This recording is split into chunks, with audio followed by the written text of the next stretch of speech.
자, 오늘은 하이델베르크 45문 죽은 자 가운데서 다시 살아나시며 대목을 하도록 하겠습니다. 그런데 고민이 많았습니다. 이게 부활에 대한 말씀이잖아요. 몇 주 있으면 부활절입니다. 늘 부활절마다 힘든 것이 본문은 한정되어 있는데 늘 다른 본문을 말씀을 전해야 한다는 게 어려움이 있어서 한 2주 정도 다른 말씀을 전하고 묵혔다가 타이밍 딱 맞게 부활절 설교를 할까 했는데 여러분, 부활절에만 부활을 묵상하는 게 아니죠. 이벤트가 아니고 우리의 삶의 일상에 가장 확연히 드러나야 할 생명이 부활인 줄로 믿습니다. 오늘 당장 적용하고 오늘 우리가 삶으로 돌아가서 당장 마주해야 되는 진리가 부활이죠. 복음에 대한 많은 정의가 있겠지만 저는 가장 좋아하는 복음의 정의가 있습니다. 따라 하시겠습니다. 복음은 자기 부인과 십자가 부활이다. 그게 전 복음이라고 믿어요. 나로는 안 되고 나를 위해 죽으시고 살아나신 예수로는 된다는 것입니다. 그래서 오늘 이 부활의 교리를 통하여 혹시라도 여러분 가운데 죽음의 그림자가 드리운 것처럼 고통받고 계시다면 오늘 말씀은 굉장히 간단합니다. 부활이 사실이라는 거예요. 부활이 진짜라는 것을 단순하게 말씀드리는 것입니다. 자, 오늘 본문을 보시면 바울이 이렇게 말합니다. 내가 받은 것을 너희에게 전하였노니. 어떻게 한 것을요? 받은 것, 그것을 어떻게 한대요? 전한답니다. 여러분, 바울이 사역하던 이 시대에는 헬라 문명이 가득했습니다. 철학과 수많은 이론과 사조들이 가득했고 그것을 변론하기 위해 많은 수사학과 웅변술이 유행했습니다. 특히 이 고린도 교회는요, 고린도인처럼 말해라 이런 뜻이 있을 정도로 이 수사학을 굉장히, 웅변을 굉장히 잘했다고 해요. 논리가 탄탄합니다. 그런데 사도 바울은 이 부활이라고 하는 중요한 교리를 변론하지 않습니다. 받은 것을 전해줍니다. 너무나도 담백하게 표현하고 있다는 거예요. 여러분, 왜 그럴까요? 부활이 중요하지 않아서 그렇습니까? 설명할 수 없기 때문에 그런 것입니까? 물론 그런 뜻도 있을 수 있겠지만 여러분, 부활은 설득의 문제가 아니라 사건이 실제로 있었던 것이기 때문에 그저 자신이 성경대로 전하여 받은 것을 전달해 줄 뿐이다라는 것이죠. 사람이 오랫동안 심사숙고해서 만들어내고 완성시킨 이론이 아니라는 거예요. 그저 받았을 뿐이고 그 사건을 보았을 뿐이고 본 것을 증언할 뿐이라는 것입니다. 여러분, 이 담백함이, 이 간결하고 이 명확한 것이 부활이 이론이 아닌 실제였다라는 것을 반증해 주는 것입니다. 당시 고린도에는 이 부활을 의심하는 사람들이 있었어요. 헬라 철학의 영향을 받은 어떤 이들은 몸은 악한 것인데 어떻게 선한 영혼이 다시 육체에 찾아올 수 있단 말인가, 이렇게 이야기하는 사람들이 있었습니다. 또 어떤 이들은 예수님이 실제로 죽지 않았고 심각한 부상을 당했다가 다시 회복되었다라고 주장하기도 했습니다. 또 어떤 이들은 제자들이 예수님의 시신을 몰래 숨겨두었다가 거짓으로 예수가 부활했다 루머를 퍼뜨리기도 했다 말합니다.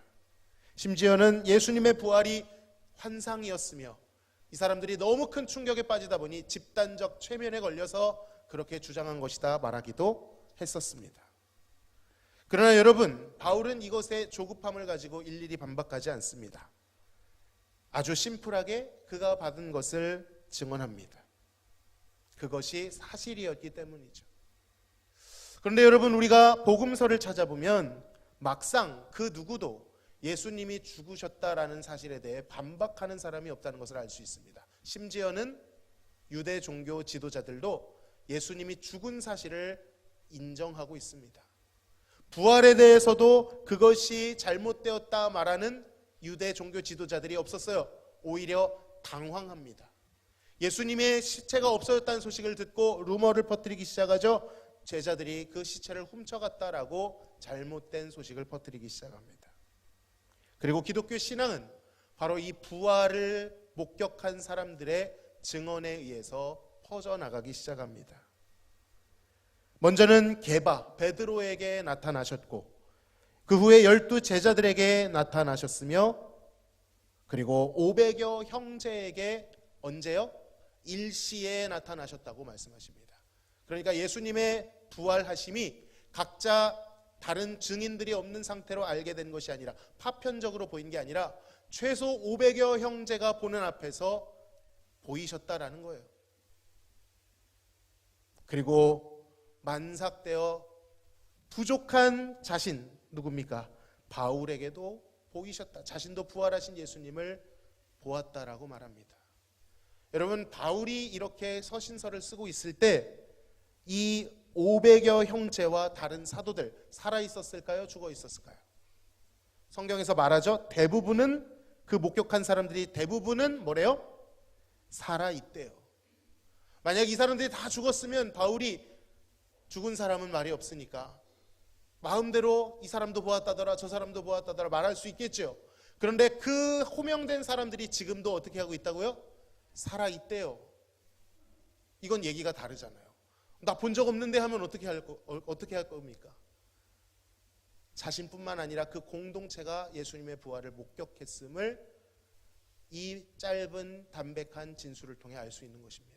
심지어는 만약 이것이 거짓말이었다면 그 원형 경기장에서 사자의 밥이 되고 굶주린 맹수의 밥이 되고 가죽이 벗겨지고 불태워지는 그 고난 속에서도 그가 본 것을 증언하는, 끝까지 나는 부활을 보았다라고 말하는 그 일을 만약 거짓이었다면 할 이유가 없었겠죠. 실제로 부활의 증인들은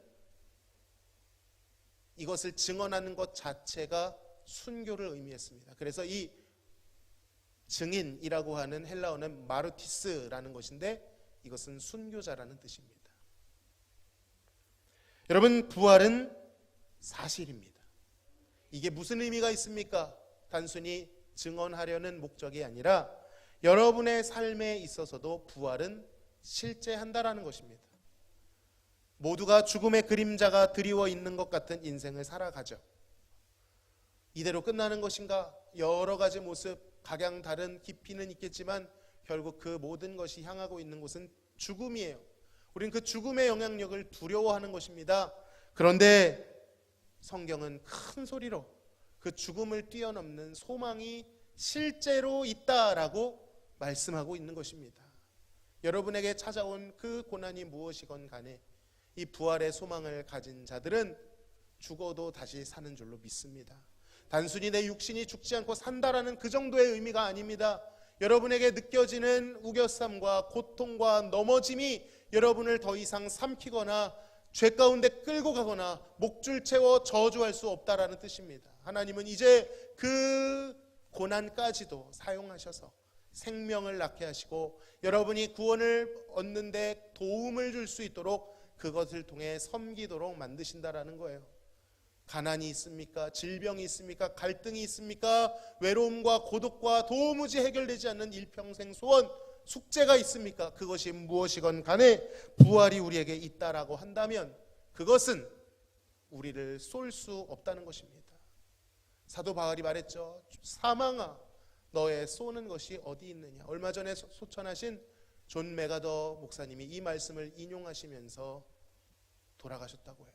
죽음아, 너의 쏘는 것이 어디 있느냐. 우리는 그 무엇 앞에서도 두려워하지 않을 수 있습니다. 왜냐하면 부활의 능력, 죽음과 사망을 이기는 부활의 능력이 우리의 삶에 같이 가고 계시기 때문인 줄로 믿습니다. 그 부활이 모든 것을 꺾을 것입니다. 그 부활이 모든 것을 새롭게 만들 거예요. 여러분, 이 부활을 묵상하시기를 바랍니다. 어디서요?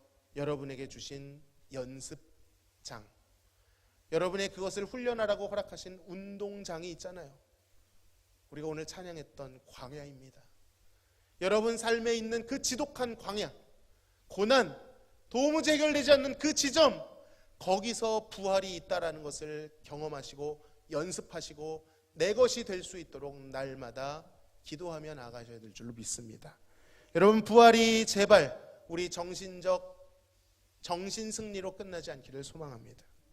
영원 전부터 계셨고 지금도 계시고 앞으로도 변치 않고 계실 그 예수님이 정말 우리의 유일한 소망이라는 사실, 그가 부활의 첫 열매가 되신 것처럼 우리도 그를 따라 부활의 열매로 더 복된 삶으로, 더 복된 방향으로 나아갈 수밖에 없다라는 사실을 체득하시기를 소망합니다.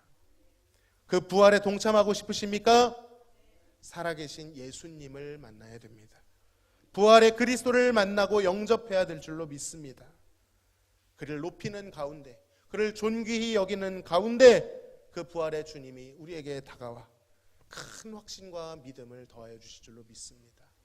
정말 그 살아계신 예수님을 만났으면 좋겠어요. 우리 관념 속에 있는 예수님 말고, 우리가 책에서 배운 그 예수님 말고, 눈으로 볼 수는 없지만, 얼굴과 얼굴을 맞대어 볼 수는 없지만 더 명확한 눈, 믿음으로 그분이 내 안에 살아 계시는 것을, 내 앞을 지나가시는 것을, 내 인생 가운데 찾아오시는 것을, 그 호흡과 그 피부와 그의 행하시는 손길을 느낄 수 있기를 소망합니다. 그래야 세상의 그 어떤 존귀함보다도 예수가 존귀하다는 사실을 깨달아 그 예수님과 부활까지 동행하시는 살아있는 신앙생활 하시기를, 산 소망을 품으시는 성도님 되시기를 간절히 소망합니다.